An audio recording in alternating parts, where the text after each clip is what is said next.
Family, we got to get to the NBA because the Warriors have been making a run. Warriors, you already know, they are one of the greatest dynasties in sports over the last 10 years. They've won 8 of their last 10 games. Chris Paul, he's back. Steph Curry getting buckets. Klay Thompson is getting familiar coming off the bench. So for the expert opinion, I got to bring in one of my favorites, Slick Ric Bucher, Bay Area Slick. You know everything there is to know about basketball, particularly Golden State. Slick, what's up with it, baby?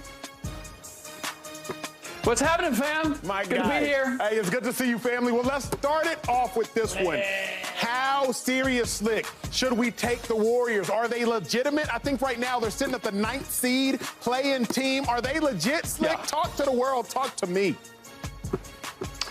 Acho, if it wasn't for the producers that we have, I believe, and for Steph Curry and the Warriors and who they've been, we would not even be having this conversation. To your point, they are the 9th seed after making the run that they've made. And if you look at that run a little more closely, the only quality win in there comes back on January 30th when they beat the Philadelphia 76ers at home with Joel Embiid. After that, it's a lot of Charlotte. It's a lot of Washington. It's a lot of Philadelphia 76ers without Joel Embiid.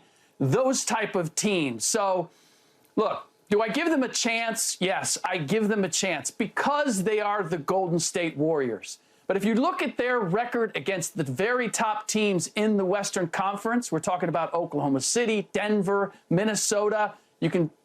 Those 3 alone, they're 1-9 against those teams. You throw in the Clippers, they're 2-12. Until they demonstrate that they can beat the best teams in the Western Conference, I'm going to look at this as a very nice story. Can they make the play-in? Yes. Probably going to have to make the playoffs through the play-in. And in spite of what the Lakers did last year, I'm just not sold that this Warriors team is quite good enough to do all that and win another championship. Slick, answer me this for a moment, because oftentimes you may have all the right ingredients in the kitchen, but you don't necessarily have the chef that can adequately prepare the meal. Do the Warriors have all of the right ingredients in the kitchen? You take Klay Thompson, you put him on the bench. Chris Paul, he's on the bench. The Warriors have the perfect chef in Steve Kerr, but do they have all the ingredients regardless of how you mix them up? Or are you saying that regardless of starting Klay, benching Klay, starting Chris, benching Cliff, are they just lacking talent? They are lacking talent. They're lacking talent in a combination of the talent doesn't have the experience of having to play the roles that you're asking them to play. Jonathan Kuminga now has to be a central figure in this team. Can he be that as a starter on a team that's trying to win a championship? He has the talent. I don't know if he has the experience or they have the collective experience together. And that's even throwing in a Chris Paul running your second unit with a Klay Thompson. How familiar are they going to be together? So do they have all the requisite pieces to make a run? I would say yes, but it's going to require some of the other teams in their way to have things go against them. So it's not just a matter of if they play their best, they're good enough. It's they have to play their best, and then some of the teams they have to go through, either through injury or chemistry, have to be less than their best in order for the Warriors simply to have a chance. Well, speaking of the Warriors, Draymond Green said something very interesting about Celtics star Jayson Tatum. The Celtics, they got the best record in the NBA, and it is not particularly close. But the superstar Jayson Tatum still not getting MVP buzz that he deserves. Now, Draymond Green, he's known for doing a lot of talking, but what he had to say this time was particularly interesting. Turn up your volume and lock in. Draymond, speak up. I don't agree with them. I don't agree with Draymond Green's comments. The reason I don't agree with Draymond Green's comments, Joy, Slick, Shady, is because Jayson Tatum isn't serious for MVP because he hasn't put up serious MVP caliber performances. It ain't got nothing to do with the fact that he hasn't won an NBA Finals award, because when Giannis won his first MVP, He looked like an MVP. He looked like the best player in basketball, the most dominant player in basketball, the most valuable player in basketball, however a voter deems it. And Slick Rick, I do know you to be a voter, a very credentialed NBA analyst, if I am not mistaken. When Joel Embiid finally won his MVP, it was because he had been knocking on the door for years, led the NBA in scoring 2 years in a row, didn't win it 2 years ago, finally won it last year. Go back to guys like Russell Westbrook. They did things that were statistical anomalies, average triple-doubles throughout the course of a season. So I don't agree with Draymond's comments, Slick. I don't agree with Draymond's comments, Joy, not because they're too far off base, but they're just a little bit of a lie. Jayson Tatum doesn't need to win an NBA title. He just needs to look like an MVP throughout the duration of a season. And in my estimation, and based on my eyes, I haven't seen that, Joy Taylor. Yeah, Tatum's never received a first-place vote in MVP voting. Let's go back through the MVPs over the past 7 years. Embiid last year, you were taking it from him. He finished 4th. Tatum did. Jokic, he finished 6th the year that Jokic won his second in his back-to-back years. Jokic won it again. Giannis, Tatum finished 12th that year. Giannis, James Harden. Which of those MVPs are you taking away from those men and giving it to Jayson Tatum? None. And it's not because Jayson Tatum doesn't have a championship. It's because what Emmanuel just said. He has never played at a level that has felt like the most dominant, undisputed best player in the league. I also think that him playing alongside Jaylen Brown probably hurts him in some ways, that we consider them to be a duo that plays a lot off of each other. But the bottom line for me is I'm looking over these MVPs. Which one of them was he robbed of? I don't feel like any of them. And all of those men who won them in those years either did over-the-top spectacular things or were just so dominant that it really wasn't much of a conversation about who was going to win it. Was it Jokic or was it Embiid? Is it Embiid or is it Jokic? When we watch with our eyeballs them play the sport, when we watch Giannis, he's taking over games single-handedly. He's the catalyst for them winning. He's the most dominant player in the league. So I agree that it may help if he had a championship when we talk about these MVP conversations, but looking back on the MVPs just over the past 7 years, there's not one of them that I would say Jayson Tatum would have won it if he had had a championship in those years. Yeah, I mean, I get what Draymond Green is trying to say, and I truly want to see more from Tatum. He's that talented. He's that special. We want to see these things in the playoffs, in the conference games, right, in the finals. We want to see that, and we have it. But I got to go back to the word of MVP. Yeah. Most valuable player.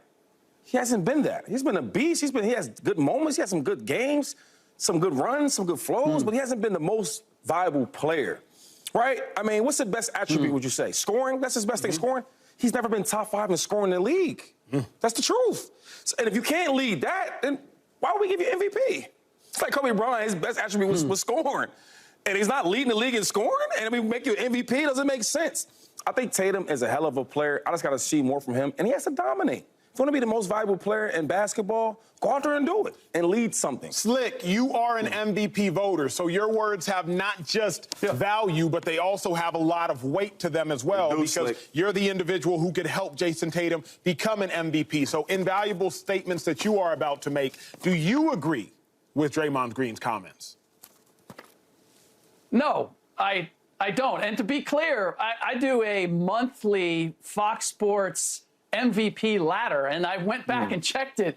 The last time I did it, beginning of February, Jayson Tatum was 9th on my MVP ladder when it comes to this year and winning the MVP. And that essentially is what inspired Draymond's comments, because right now Jayson Tatum is not looked at by some as even being on the ballot or in the top 5. And why would that be an issue with Draymond? Well, because the Boston Celtics have the best record in the league, and Jayson Tatum is considered their best player, which is usually a formula that results in at least MVP status.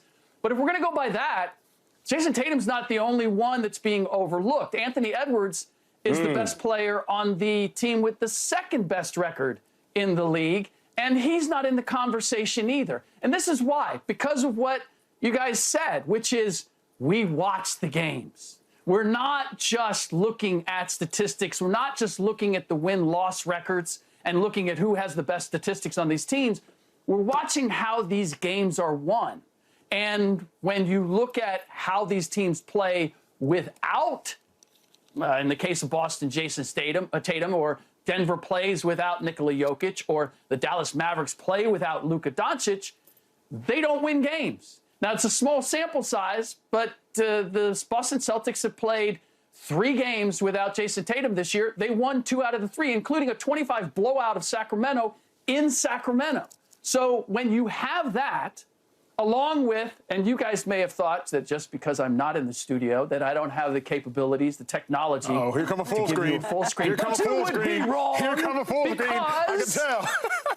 Here are numbers that would suggest that Jaylen Brown's performance actually has more to do with winning and losing for the Boston Celtics than Jayson Tatum. Jayson Tatum now is a steady figure here, but when it comes to the difference between winning and losing, how Jaylen Brown shoots the ball overall, and from 3 in particular, has a much bigger effect than Jayson Tatum. So that, for me, again, what Shady referenced, like, most valuable to me is you're a difference maker with my team. Not necessarily you're the best player, but you're the most indispensable piece of my team. And based on everything that we've seen with the Celtics, they are a really great team. And you could say that Jayson Tatum is their most talented player. But are you going to say that they couldn't be a winning team without him?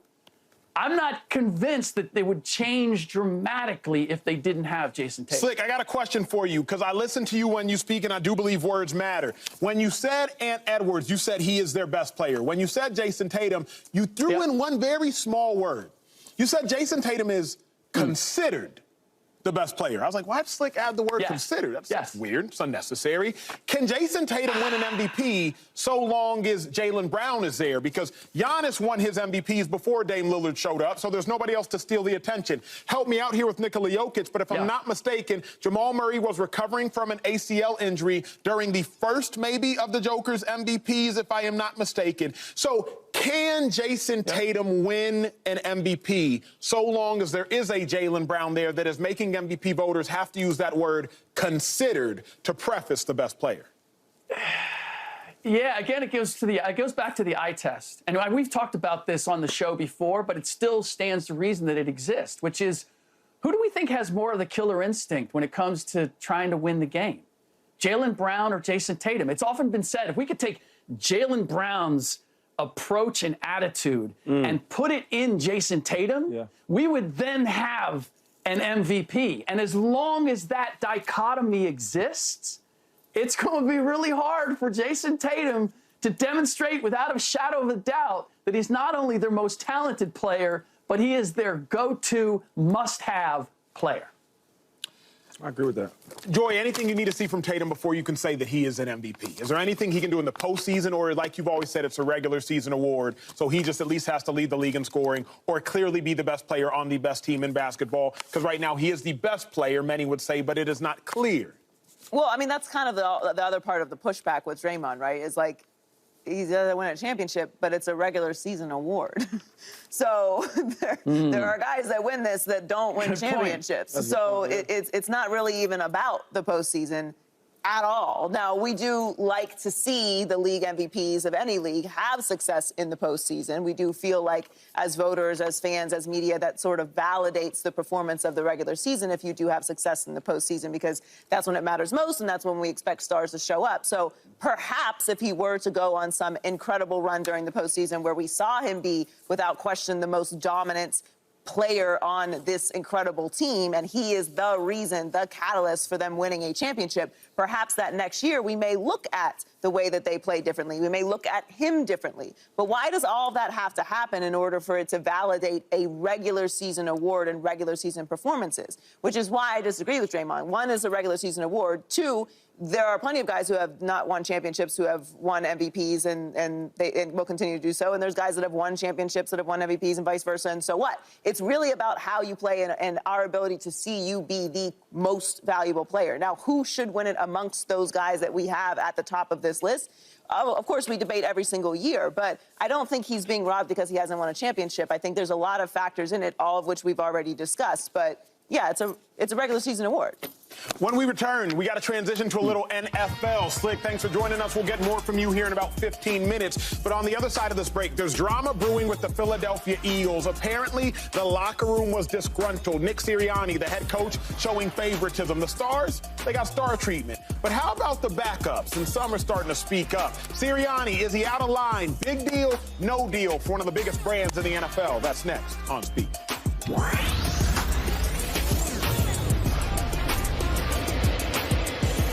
Subscribe here to get the latest from Speak, and go watch a few segments from our other shows on FS1.